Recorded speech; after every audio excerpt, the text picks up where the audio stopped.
गांव के बीचों बीच एक टूटी फूटी झोंपड़ी में मोनू अपनी माँ के साथ रहता था। मोनू छोटा था, पर अपने परिवार यानी माँ और खुद के लिए दिन रात मेहनत करता, ताकि दोनों का पेट भर सके और जिंदगी कुछ आसान हो जाए। लेकिन गांव के लोग उन्हें अलग नजरों से देखते थे। कहते थे कि मोनू और उसकी माँ मनहूस हैं। अजीब बात यह थी कि गांव वालों को विश्वास था, जिस दिन किसी की नजर उन दोनों पर पड़ जाती, उसका दिन बिगड़ जाता। इस अंधविश्वास ने मोनू और उसकी मां को पूरे गांव से अलग थलग कर दिया। फिर भी मोनू चुपचाप सब सहता और मेहनत करता रहा। पर उसे क्या पता था कि उसकी जिंदगी एक ऐसे मोड़ पर आने वाली है जहां किस्मत और अंधविश्वास टकराने वाले थे।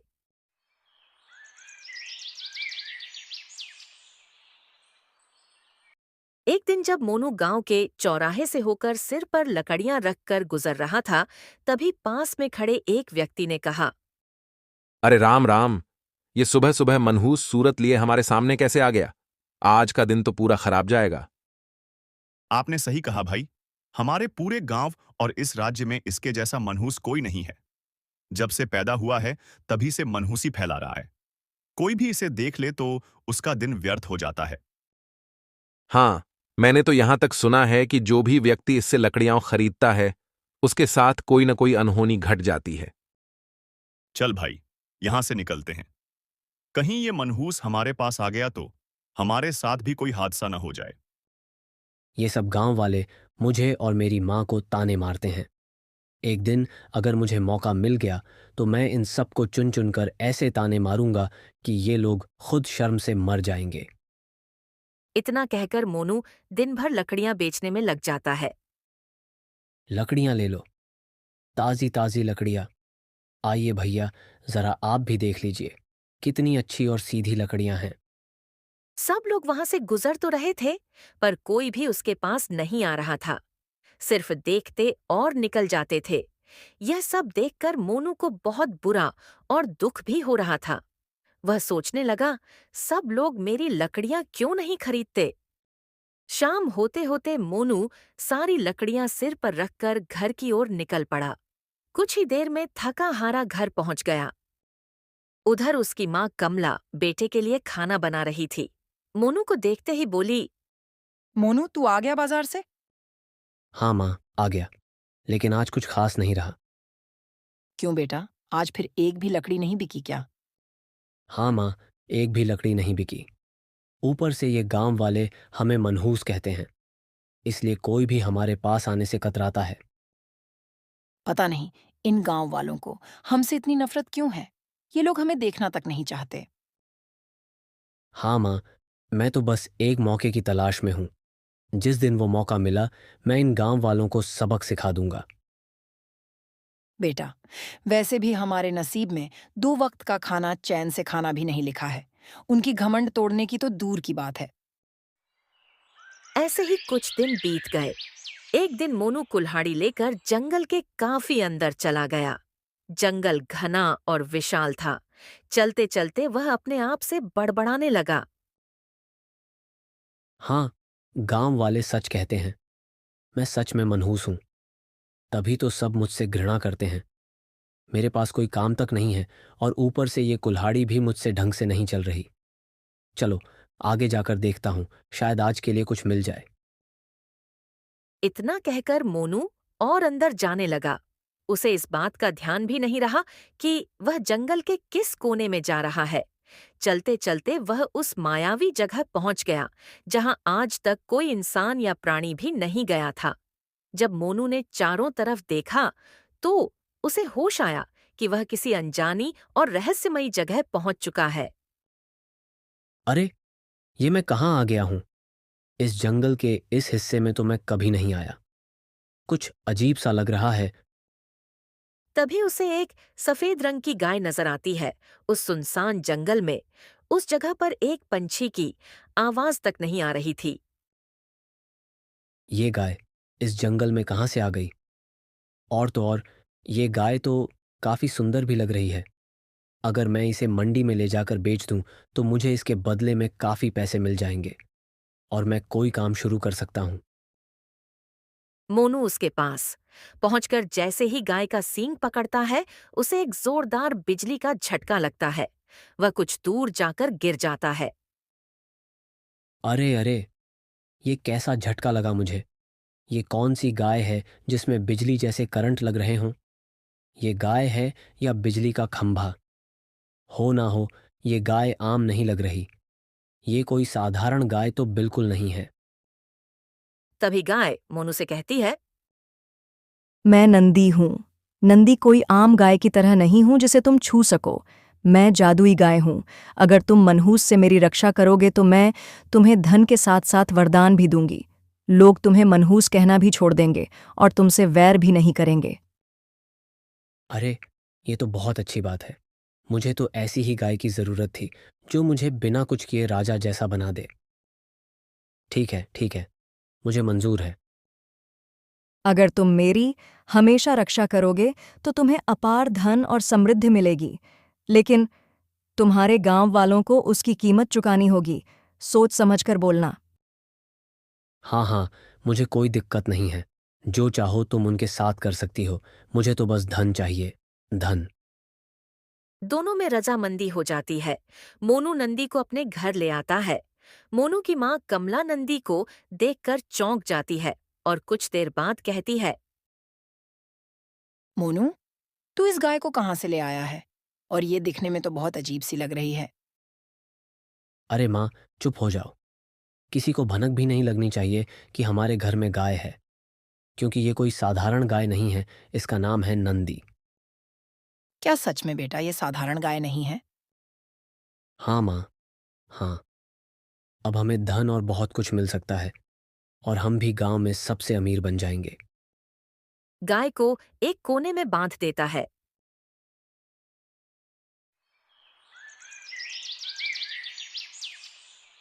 अगली सुबह अरे, ये क्या?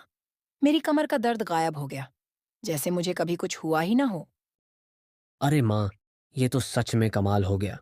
देखो माँ, इस नंदी का कमाल। मैंने ही तुम्हारे सारे दर्द और तकलीफें दूर की हैं। अभी आगे देखना और क्या क्या होता है। दूसरी ओर गांव में हल्ला मचता है किसी अनहोनी का। अरे अरे भाइयों, सुनो सुनो। हमारे गांव का जो पहलवान था ना, पता नहीं कैसे मर गया। इतना सुनते ही सबके होश उड़ जाते हैं। अरे, तुम क्या बोल रहे हो भाई? मैं तो कल ही उससे मिलकर आया था। कितनी अच्छी बातें हुई थीं। अचानक से उसे ऐसा क्या हो गया? पता नहीं भाई, पहलवान भाई हमारा कैसे चला गया। ये कोई साधारण बात नहीं है। मोनू बाजू में खड़ा होकर सबकी बातें सुनता है। उसका मन खुशी से झूम रहा था। अरे, लगता है ये सब नंदी का ही कमाल है। उधर उसने मेरी माँ को ठीक किया और इधर गांव का एक आदमी खत्म हो गया। चलो, अच्छा ही हुआ। जितना मुझे वरदान मिलेगा उतना ही गांव का हर आदमी मर जाएगा। फिर मुझे कोई मनहूस नहीं कहेगा। इन गांव वालों से मेरा बदला भी तो पूरा हो जाएगा।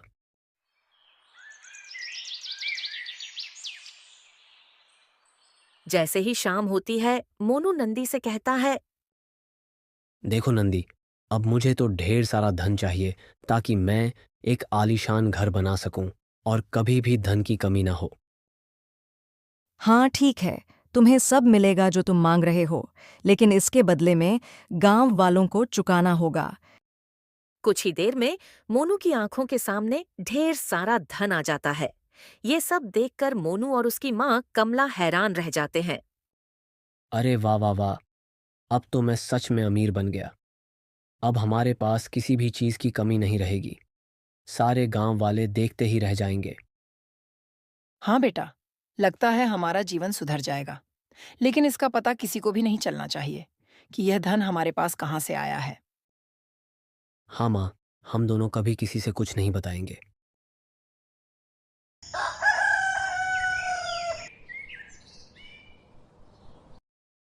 सुबह होते ही पूरे गांव में हलचल मच जाती है। पड़ोसन निशा जोर जोर से रो रही थी क्योंकि उसका पति मर चुका था। अरे, ये क्या हो गया मेरे पति को? कुछ बोल क्यों नहीं रहे हैं सुबह से? निशा फूट फूट कर रो रही थी। गांव के कुछ लोग उसके पास खड़े होकर यह सब देख रहे थे। तभी मंतोष वहां आता है। अरे अरे निशा बहन, क्या हो गया? तुम क्यों इतना रो रही हो? क्या बताऊं भाई साहब, मेरे पति सुबह से उठ ही नहीं रहे हैं। पता नहीं इन्हें क्या हो गया है। कल रात को बोले थे कि सुबह जल्दी खेतों की ओर जाना है। कब से उठाने की कोशिश कर रही हूं, पर ये हैं कि उठने का नाम ही नहीं ले रहे। अच्छा, मैं वैद्य को बुलाकर लाता हूं। तुम इनका ध्यान रखना। मंतोष वहां से वैद्य को बुलाने चला जाता है। कुछ ही देर में वह वैद्य को लेकर आता है। वैद्य जी निशा के पति की जांच करते हैं और अपना माथा पकड़ लेते हैं। तभी वैद्य जी कहते हैं, अरे, ये तो बहुत अजीब है। इन्हें तो कोई बीमारी ही नहीं है, फिर भी इनकी मृत्यु हो गई। ये साधारण मृत्यु नहीं है। अरे वैद्य जी, हमारे गांव में ऐसा कुछ दिनों से लगातार हो रहा है। जरूर कोई है जो मनहूसियत फैला रहा है इस गांव में। मैं आप सबसे कहता हूं कि हमें जल्द से जल्द पता लगाना होगा। ये सब किसकी वजह से हो रहा है? ऐसे ही चलता रहा तो हमारे गांव के और भी लोग मरते जाएंगे। ऐसे ही कई दिन बीत जाते हैं। अब तो अपनी किस्मत ही बदल गई। तू जब जब जादू करती है, मेरे घर में सोना चांदी बरसने लगता है। वाह, क्या बात है। लेकिन हर बार कोई न कोई गांव में मर जाता है या फिर कोई बहुत बुरी तरह बीमार पड़ जाता है, मगर इससे मोनू को कोई फर्क नहीं पड़ता। वह आए दिन नंदी से कुछ न कुछ मांगता ही रहता है। इसी बीच गांव के कई लोग खत्म हो जाते हैं। अरे भाई लोगों सुनो, कल फिर शंकर मर गया। और सुनो, अचानक मोहन की तबीयत भी बिगड़ गई। पता नहीं कैसे हो रहा है। ऐसे ही चलता रहा तो हमारे गांव में और भी लोग मरते जाएंगे। और अजीब बात यह है, तभी मोनू के घर में बरकत हो रही है। जरूर कोई रहस्य है इन दोनों बातों में। हाँ, तूने तो बिल्कुल सही कहा। मुझे भी कई दिनों से मोनू पर शक हो रहा है। हमें इसका पता लगाना ही होगा। जब से वह मनहूस लकड़हारा अमीर बना है, तब से ही इस गांव में अनहोनी हो रही है। और नहीं तो क्या, पहले तो हम उसे मजाक में मनहूस कहकर चिढ़ाते थे, लेकिन अब लगता है सच में वही बर्बादी की वजह है।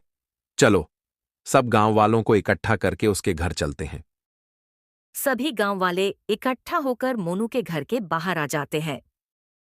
अरे मोनू, बाहर आ। अरे, क्या बात है? क्यों चिल्ला रहे हो भाई? तू सच में इस गांव के लिए मनहूस है। पहले तो हम मजाक में कहते थे, लेकिन तूने तो साबित कर दिया। जब से तू अमीर बना है, तब से गांव में मौतें हो रही हैं। तू हमारे लिए अपशगुन बन गया है। अब बता, सच सच क्या कर रहा है तू, जिसकी वजह से गांव वाले मर रहे हैं? हाँ हाँ हाँ। अरे, चुप हो जाओ तुम सब। क्यों बेवजह बकवास कर रहे हो? तुम लोग पहले कहते थे कि मैं गरीब और मनहूस हूं। अब मैं अमीर हो गया तो तुम्हें जलन हो रही है। बोलो बोलो, सही में जलन हो रही है ना? तुम्हें मेरी अमीरी पर विश्वास ही नहीं हो रहा है। अरे, जलन नहीं है हमें तेरी अमीरी से, लेकिन तेरी वजह से गांव के लोग मर रहे हैं। अरे, जब तुम्हारे लोग मर रहे हैं तो मुझे कोई तकलीफ नहीं है, और मेरा घर खुशहाल है, तो मैं क्या करूं? तुझे हमारे गांव वालों का कोई दुख दर्द नहीं है? तुझे जरा भी तकलीफ नहीं होती? नहीं, मुझे किसी की परवाह नहीं है। और मेरी एक बात ध्यान से सुन लो। अब मैं वही करूंगा जिससे मुझे फायदा होगा। अब तुम सब यहां से निकल जाओ। सभी गांव वाले मायूस होकर वहां से चले जाते हैं। कोई भी मोनू को समझा नहीं पाता।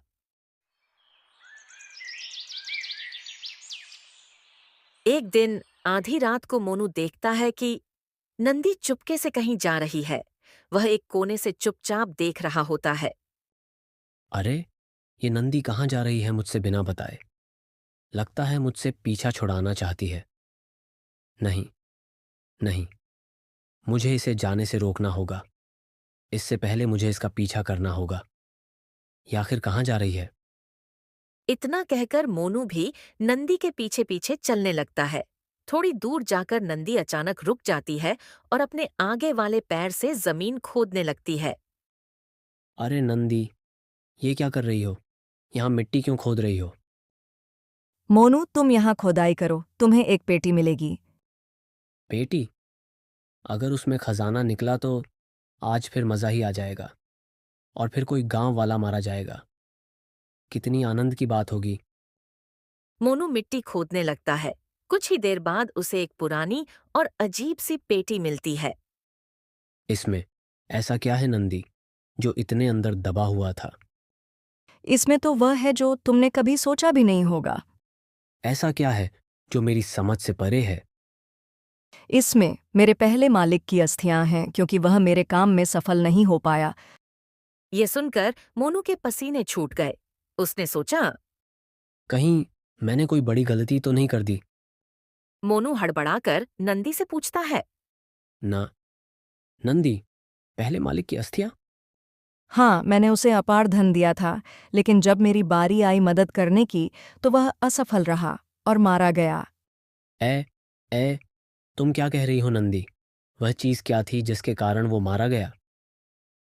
मोनू, अब समय आ गया है कि मैं तुम्हें सच बता दूं। मैंने अब तक तुम्हारी बहुत मदद की और तुम्हें गरीबी और मनहूसियत से बाहर निकाला। अब मेरी बारी है, तुम्हें मेरी मदद करनी होगी। मदद? कैसी मदद? तुम तो एक गाय हो। तुम्हारे लिए मैं भला क्या कर सकता हूं? नहीं, नहीं, मैं गाय नहीं हूं मोनू। मैं एक श्रापग्रस्त आत्मा हूं और सिर्फ तुम ही मुझे इस श्राप से मुक्त कर सकते हो। क्या तुम श्रापग्रस्त आत्मा हो? लेकिन तुम्हारे साथ ये सब कैसे हुआ और क्यों? मैं पहले एक राज्य की राजकुमारी माधुरी थी। मैं बहुत घमंडी थी अपनी सुंदरता पर। एक बार मैंने गलती से एक साधु बाबा को पेड़ पर उल्टा लटका दिया। उन्होंने मुझे श्राप दे दिया। तब से मैं गाय के रूप में भटक रही हूं। जब तक कोई अपनी जान की बलि न दे, मैं इसी रूप में रहूंगी। और अगर कोई तुम्हारी मदद न करे तो उसका अंजाम वही होगा जो मेरे पहले मालिक का हुआ। उसे अपनी जान गंवानी होगी। देखो, उसकी अस्थियां तुम्हारे सामने हैं। मगर तुम चाहती हो कि मैं अपनी जान दे दूं? हाँ, लेकिन मैं तुम्हें एक विकल्प देती हूँ। या तो तुम अपनी बलि दो या अपनी माँ कमला की। मुझे एक जीवन चाहिए, तभी मैं मुक्त हो सकती हूँ। अरे, मुझे माफ कर दो। मैं लालच में आ गया था। मुझे जाने दो। अब से मैं इंसान बन जाऊंगा, हमेशा के लिए। तुम मेरे साथ ऐसा मत करो। मोनू, जब मैंने तुम्हें वरदान दी थी, तभी कही थी कि यह वरदान अभिशाप भी बन सकता है। तुम लालच में पड़ गए हो।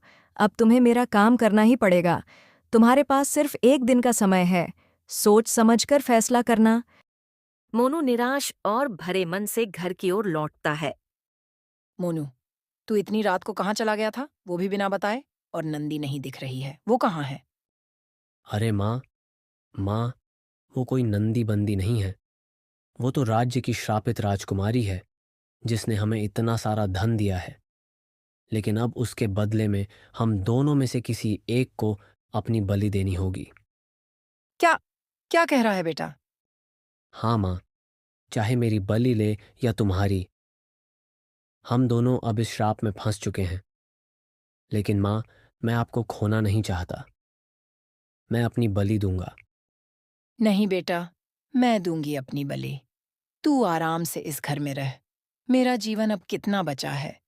तुझे तो अभी बहुत जीना है। नहीं, नहीं माँ, तुम नहीं जाओगी। मैं तुम्हें मरने नहीं दे सकता। तुम मेरे लिए बहुत प्रिय हो माँ।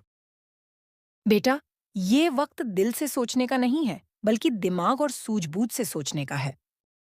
इतना कहकर कमला घने जंगलों में चली जाती है।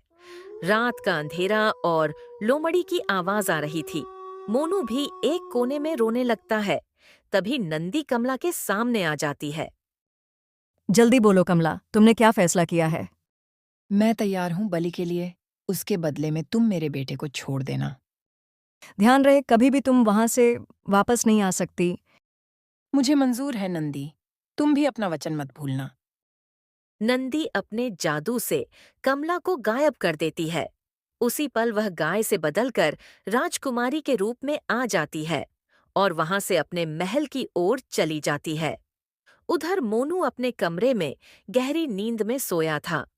तभी उसके सपने में उसकी माँ की आवाज गूंजती है। बेटा, मुझे तुम बचा लो। मैं अंधेरी दुनिया में हूँ, बिल्कुल अकेली। हाँ, हाँ, ये क्या? माँ तो मेरे सपने में आई हैं, मतलब माँ जिंदा है। मुझे उन्हें बचाना ही होगा। कहीं ना कहीं कोई तो रास्ता होगा। उसका पता मुझे वही नंदी बता सकती है। सुबह होते ही मोनू नंदी को खोजने के लिए घने जंगलों में चला जाता है। मोनू जंगल के हर कोने में ढूंढता है, मगर उसे नंदी कहीं दिखाई नहीं देती। अब मैं क्या करूं? नंदी तो कहीं मिल ही नहीं रही। मैं अपनी माँ को कैसे बचाऊं? कुछ भी करके मुझे अपनी माँ को उसके जाल से बचाना ही होगा। तभी मोनू के दिमाग में एक विचार आता है। हाँ, वो राजकुमारी थी। शायद वो राजमहल में मिल सकती है। वहां से निकलकर वह राजमहल की ओर चल देता है।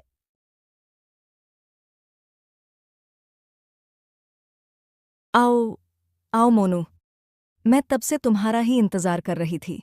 बताओ, क्यों आए हो मुझसे मिलने? राजकुमारी, कृपा कर दीजिए मुझ पर।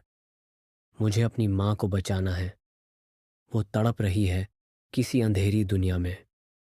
मुझसे मदद के लिए पुकार रही है। मुझे एक आखिरी मौका दीजिए अपनी माँ को वापस लाने का। अभी तुम्हारी माँ पर आई तो तुम मदद मांगने आए हो। तब तुमने क्यों नहीं सोचा, जब तुम्हारे गांव के लोग मर रहे थे? तुम्हारी वजह से जो कुछ हुआ, उन सबका क्या कसूर था? जो दर्द तुम सह रहे हो, वही दर्द उन सबने भी सहा। समझ गया राजकुमारी, लेकिन आप मुझे क्षमा कीजिए। मैं अपनी गलती का प्रायश्चित करना चाहता हूँ। कृपा कर बताइए, मैं अपनी माँ को कैसे वापस लाऊं? तभी पास बैठा एक राजगुरु साधु बोल उठता है। मोनू, तुम्हारी माँ को वापस लाया जा सकता है, लेकिन उसके लिए तुम्हें एक परीक्षा पार करनी होगी। हाँ, हाँ, मैं तैयार हूँ। अपनी माँ के लिए कुछ भी करूँगा। यह परीक्षा तुम्हारे अंतर्मन की होगी, मोनू। अगर तुम सफल हुए तो तुम्हारी माँ आजाद हो सकती है। तुम्हारी माँ लालच की दुनिया में कैद है। तुम दोनों ने लालच किया था। जब तक तुम निस्वार्थ भाव से कार्य नहीं करोगे, तब तक तुम्हारी माँ लालच की दुनिया में कैद ही रहेगी। हाँ, हाँ, आप बताइए मुझे क्या करना होगा। रास्ता तुम्हें खुद ढूंढना होगा। हम सब कुछ नहीं कर सकते। मोनू महल से बाहर निकलता है। वो थका और बेचैन दिखता है। रुककर अपने आप से कहता है। हाय, मैं अपनी माँ को कैसे बचाऊं और क्या करूं ऐसा? मोनू गांव में पहुंचते ही एक पेड़ के नीचे बैठ जाता है। कुछ देर बाद मोनू आगे बढ़ने लगता है। तभी उसे एक बूढ़ी औरत रोती हुई दिखाई देती है। ये कौन है जो रो रही है और इतनी देर से रो रही है? अरे बेटा, क्या तुम मेरी मदद करोगे? तुम मुझे अच्छे इंसान लगते हो। मेरी बेटी आंधी है, उसका विवाह नहीं हो रहा। कोई भी लड़का आता है, देखता है और चला जाता है। मैं बहुत परेशान हूँ। कोई भी मेरी बेटी की मदद नहीं कर रहा। आप चिंता मत कीजिए अम्मा, मैं आपकी पुत्री से विवाह करूंगा। क्या सच में बेटा, तुम मेरी बेटी से शादी करोगे? तुम तो हमारे लिए भगवान से कम नहीं हो। अम्मा, दिखने से कुछ नहीं होता। अगर आपकी बेटी की आंखें नहीं भी हैं तो क्या हुआ, मैं उसका ख्याल रखूंगा। यही काफी है। सच में बेटा, तुम मेरी बेटी से शादी करोगे? चलो मेरे साथ कुलदेवी के मंदिर। वहीं तुम्हारा और मेरी बेटी का विवाह होगा। अम्मा, मैंने आपको वचन दिया है, तो मैं शादी जरूर करूंगा। मोनू बूढ़ी औरत के घर पहुंचता है। वह अपनी बेटी को दिखाती है। देखो मोनू बेटा, यही मेरी बेटी है। कितनी खूबसूरत है ना? अम्मा, ये तो एक हिरण है। ये कैसे संभव है? हाँ बेटा, मैंने इस हिरण को बचपन से पाली हूँ। अब सोच रही हूँ इसका विवाह कर दूं। अम्मा, मैं एक हिरण से कैसे शादी कर सकता हूँ? वो जानवर है और मैं इंसान हूँ। अगर तुमने मना किया तो मैं और मेरी बेटी यहीं आत्महत्या कर लेंगे। अम्मा, अब मैं फंस चुका हूँ। मैंने आपको वचन दिया है, इसलिए मैं विवाह के लिए तैयार हूँ। तो चलो हमारे साथ कुलदेवी के मंदिर। ठीक है अम्मा, मैं तैयार हूँ। मोनू, हिरन और बूढ़ी औरत तीनों कुलदेवी के मंदिर पहुंच जाते हैं। यही हमारा पवित्र मंदिर है। यहीं विवाह होगा। लेकिन पहले मुझे कुछ आवश्यक सामग्री लानी होगी। तुम यहीं रुकना, मैं अभी आती हूँ। ठीक है अम्मा, मैं इंतजार करूंगा। बूढ़ी औरत चली जाती है। तभी हिरण मोनू से बोलती है, तुम यहाँ से भाग जाओ। ये जगह तुम्हारे लिए सुरक्षित नहीं है। तुम कैसे बोल सकती हो? ये तो बड़ी अजीब बात है। क्योंकि मैं सचमुच हिरन नहीं हूँ। मैं एक मछुआरे की बेटी हूँ। इस बूढ़ी औरत ने अपने जादू से मुझे हिरन बना दिया है। अब वह मेरी और तुम्हारी बलि चढ़ाकर और शक्तिशाली बनना चाहती है। क्या? अगर ऐसा है तो मैं तुम्हें छोड़कर नहीं जाऊंगा। चलो, यहाँ से भाग चलते हैं। अगर तुम मेरी मदद करोगे तो तुम भी मारे जाओगे। कृपया चले जाओ और अपनी जान बचाओ। नहीं, मैं तुम्हें अकेला मरने नहीं दूंगा। पास ही एक पवित्र झील है। उसमें स्नान करने से तुम अपने असली रूप में लौट आओगी। ठीक है, मैं तुम्हारे साथ चलती हूँ। दोनों झील की ओर भागते हैं। झील के पास पहुंचते ही एक रहस्यमयी आवाज आती है। रुक जाओ, तुम कहाँ जा रहे हो? मुझे इस झील में स्नान करने दो।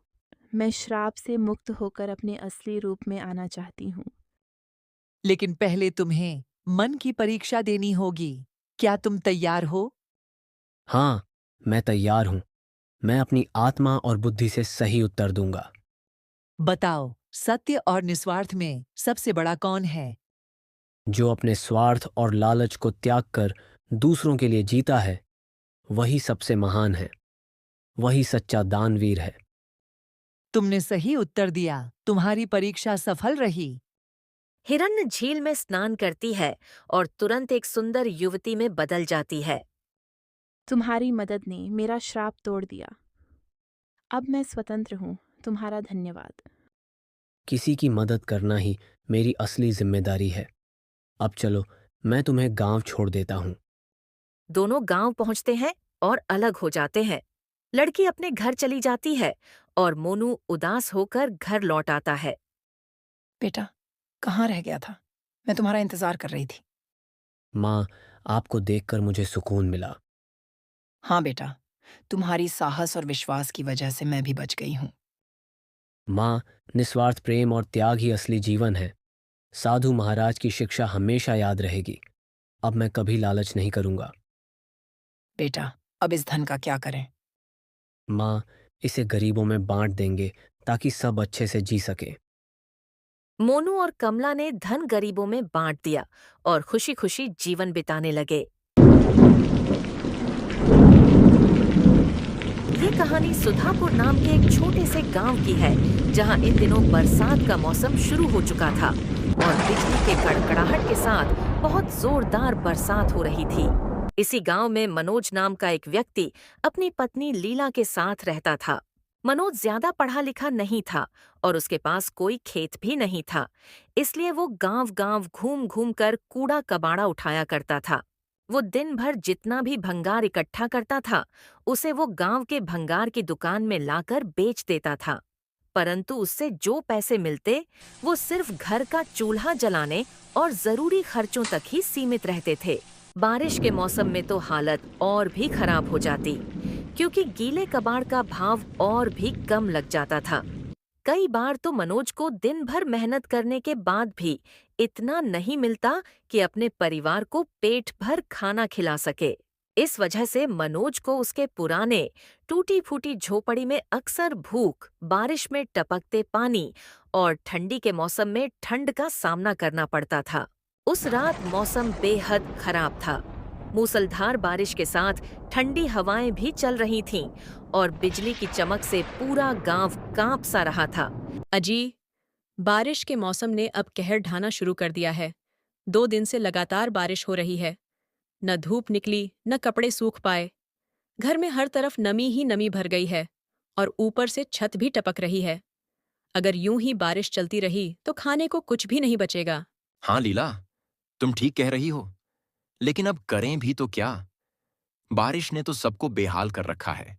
गांव के खेत भी पूरी तरह पानी में डूब गए हैं। इस बारिश के कारण भंगार की कीमतों में भी असर पड़ा है। सारा सामान गीला हो चुका है, जिस कारण उसकी सही कीमत नहीं मिल रही है। मनोज की आवाज में थकान और लाचारी साफ झलक रही थी। रोज की मेहनत के बाद भी जब जेब खाली रह जाती तो मनोज के लिए घर लौटना और भी भारी पड़ता था। हाँ जी, मैं जान रही हूँ आपकी परेशानी। पिछली बार भी लालचंद जी ने गीले कबाड़ का आधा ही भाव दिया था, मगर इस बार अगर ऐसा हुआ तो हम बड़ी परेशानी में फंस जाएंगे। ऐसा ही चलता रहा तो इस महीने का राशन कैसे आएगा? सच कह रही हो लीला। बरसात में तो जैसे हमारी किस्मत भी भीग जाती है। ऊपर से ये छप्पर एक एक जगह से टपक रहा है। बाहर मूसलधार बारिश थी, लेकिन अंदर झोपड़ी में भी हालात उससे कुछ कम नहीं थे। जगह जगह पानी जमा हो चुका था और मिट्टी की दीवारें नमी से गलने लगी थीं। अजी, हमें कोई मजबूत इंतजाम करना होगा, वरना एक दिन ये घर ही हमारे ऊपर गिर पड़ेगा। हाँ लीला, मुझे भी डर लग रहा है, पर मैं करूँ तो करूँ क्या? कहाँ से लाऊं इतने पैसे? मेरे पास तो घर के राशन के लिए भी पैसे नहीं हैं। अजी, तो आप ही बताइए क्या करेंगे? बस बैठे रहेंगे बारिश थमने का इंतजार करते? कल अगर मौसम थोड़ा थमा तो मैं लालचंद जी की दुकान जाऊंगा। देखता हूँ, शायद कुछ ऐसा कबाड़ मिल जाए जिससे हम इस छप्पर को ठीक कर पाएं। अजी, कबाड़ से तो आप हर साल कुछ न कुछ जोड़ते रहते हैं, लेकिन वो भी तो बस कुछ दिन का सहारा देता है। इस बार क्यों ना आप गांव के मुखिया जी से मदद मांग लें? उन्होंने पिछले साल रामू काका के घर में भी मरम्मत के लिए पैसा दिलवाया था। लीला, मुझे अच्छा नहीं लगता किसी से मदद मांगना। अजी, मदद मांगना गलत नहीं है, खासकर तब जब बात अपने घर और बच्चों की हो। आप बस एक बार कोशिश तो कीजिए। अगर मुखिया जी मदद कर दें तो इस बरसात में हमारा घर शायद बच जाए। मनोज ने गहरी सांस ली। उसे पता था कि लीला की बात सही है, लेकिन उसका मन अब भी उलझा हुआ था। फिर भी उसने ठान लिया कि कल सुबह सबसे पहले मुखिया जी के घर जाकर बात करेगा। उसे यह अंदाजा नहीं था कि किस्मत उसके लिए एक और रास्ता खोलने वाली है।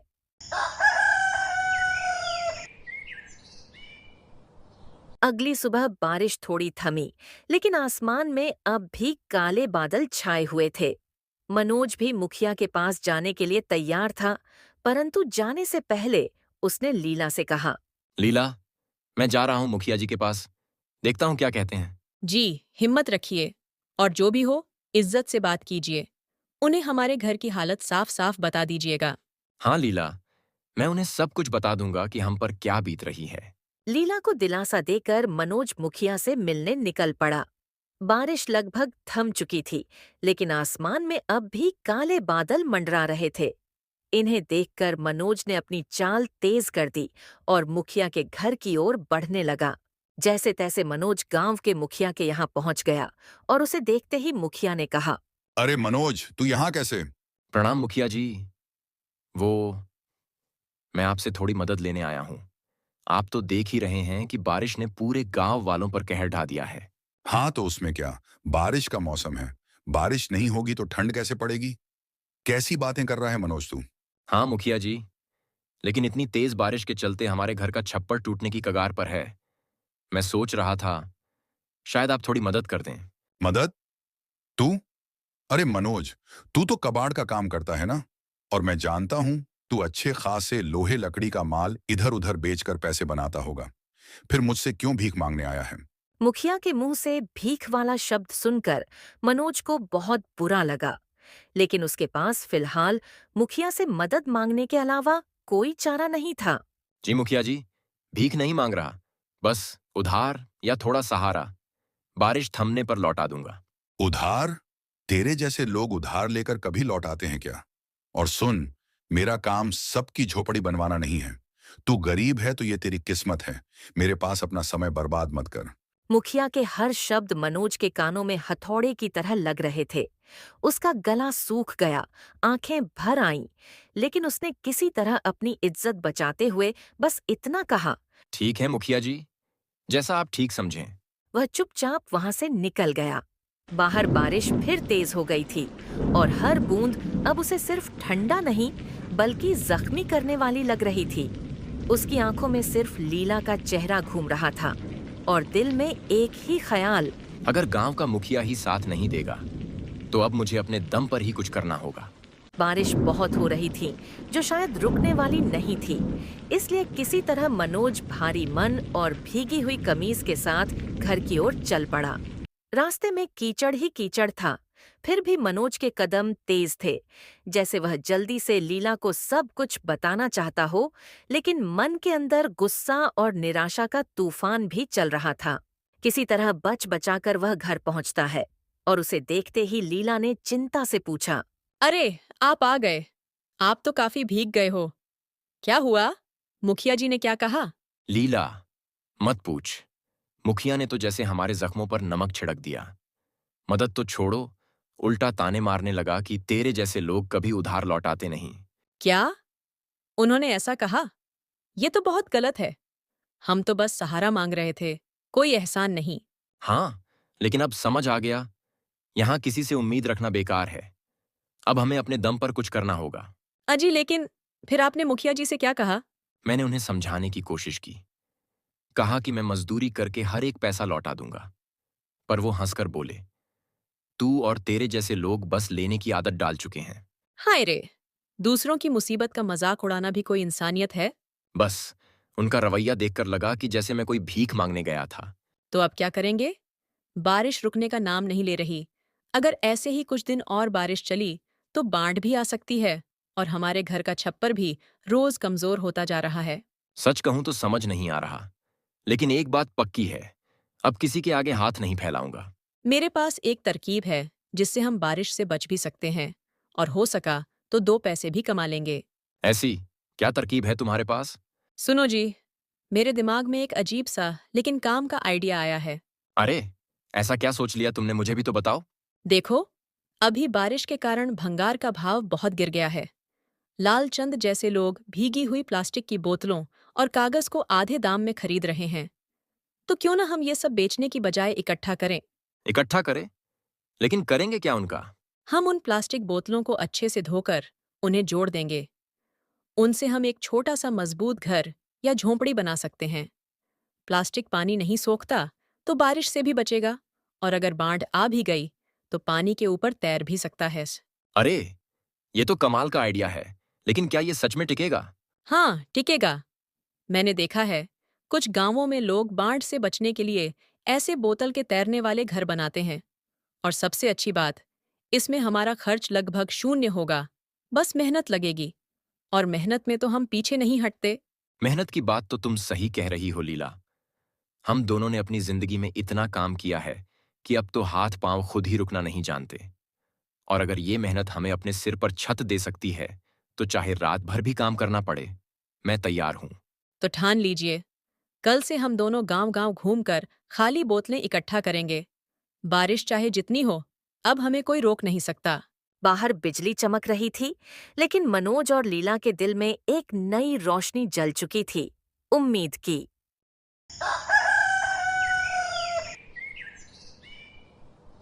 अगली सुबह होते ही मनोज और लीला ने अपने पुराने झोले को उठाया और अलग-अलग रास्तों पर निकल पड़े। मनोज गली-गली, मोहल्लों में जाकर लोगों से खाली बोतलें मांगता और समझाता कि ये फेंकने की चीज नहीं, बल्कि काम की दौलत है। उधर लीला घर-घर जाकर औरतों से कहती, बहन, जो बोतलें और डिब्बे काम के नहीं, हमें दे दो। हम उनका सही इस्तेमाल करेंगे। कई लोग हंसकर टाल देते तो कुछ लोग दया दिखाकर बोतलें दे देते। धीरे धीरे उनके पास बोतलों का छोटा सा ढेर बनने लगा और देखते ही देखते वह ढेर उम्मीद के पहाड़ में बदल गया। अब हर बोतल उन्हें सिर्फ कचरा नहीं लगती थी, बल्कि अपने आने वाले घर की एक ईंट जैसी दिखाई देती थी। मनोज और लीला जब भी उस ढेर को देखते, उनके चेहरे पर मुस्कान आ जाती और थकान कहीं गायब हो जाती। उन्हें महसूस होने लगा था कि मेहनत सच में सपनों को आकार दे सकती है। कुछ ही दिनों में मनोज और लीला ने मिलकर काफी बोतलें जमा कर ली थीं। बोतलों का ढेर धीरे धीरे इतना बड़ा हो गया कि अब उसे गिन पाना मुश्किल हो गया। उन दोनों ने मिलकर घर के आंगन में 4 बांसों को जोड़कर एक छोटी सी जगह बना दी, जहां वो सारी बोतलें रख रहे थे। अब समय आ चुका था उन बोतलों से एक छोटा सा घर बनाने का, इसलिए मनोज और लीला उन्हें जोड़ने के तरीके सोचने लगे। लीला, अब हमारे पास इतनी बोतलें इकट्ठा हो चुकी है कि हम हमारे रहने लायक एक घर बना सके। हाँ जी, और ये घर हमारी मेहनत की सबसे बड़ी निशानी होगी। कुछ ही हफ्तों की मेहनत के बाद मनोज और लीला ने आखिरकार अपना बोतलों वाला छोटा सा घर खड़ा कर ही लिया। जब दीवारें जुड़कर सीधी खड़ी हुईं और ऊपर छत भी कसकर बांध दी गई तो दोनों की आंखों में चमक आ गई। ये घर भले ही साधारण था, लेकिन उनके लिए किसी महल से कम नहीं था। धीरे धीरे आसमान में काले बादल छा गए और तेज बारिश शुरू हो गई। गांव के कच्चे मकान टपकने लगे, छप्पर टूटने लगे और लोग अपनी अपनी चीजें बचाने में जुट गए। लेकिन मनोज और लीला अपने नए घर के अंदर शांति से बैठे थे। देखो जी, एक भी बूंद अंदर नहीं आ रही। हाँ लीला, ये घर हमारी मेहनत का सच्चा इनाम है। बाहर पानी बरस रहा था, लोग परेशान थे, लेकिन मनोज लीला के घर में सूखापन और सुरक्षा थी। उस रात उन्होंने पहली बार बिना डर के बारिश की आवाज सुनी और महसूस किया कि मेहनत सच में तूफानों से बचाने वाली दीवार बन सकती है।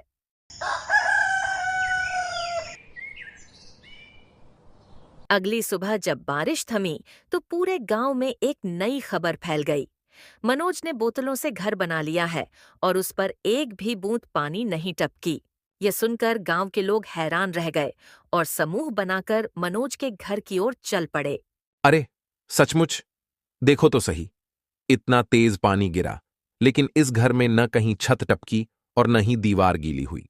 ये तो सचमुच कमाल हो गया। जो कचरा सब फेंकते थे उसी से घर खड़ा हो गया। थोड़ी देर बाद गांव का मुखिया भी वहां पहुंच गया। उसने घर को हर तरफ से देखा और मनोज लीला की मेहनत की तारीफ की। मनोज, तुमने तो कमाल कर दिया। जो चीज लोगों को बेकार लगती थी उससे तुमने अपने परिवार को सुरक्षित छत दे दी।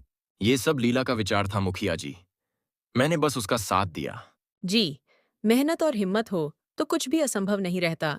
मुखिया ने तुरंत मनोज से कहा कि वह गांव के और परिवारों के लिए भी ऐसे ही घर बनाए। मनोज, हमारे गांव में कई लोग हर साल बारिश में छत टपकने से परेशान रहते हैं। अगर तुम चाहो तो गांव वाले मिलकर तुम्हें मेहनताना देंगे और तुम सबके लिए भी ऐसे ही घर खड़े कर दो। यह सुनकर मनोज और लीला की आंखों में गर्व और कृतज्ञता के आंसू आ गए। अगर मेरी मेहनत से गांव वालों को भी राहत मिलेगी तो मैं जरूर ये काम करूंगा।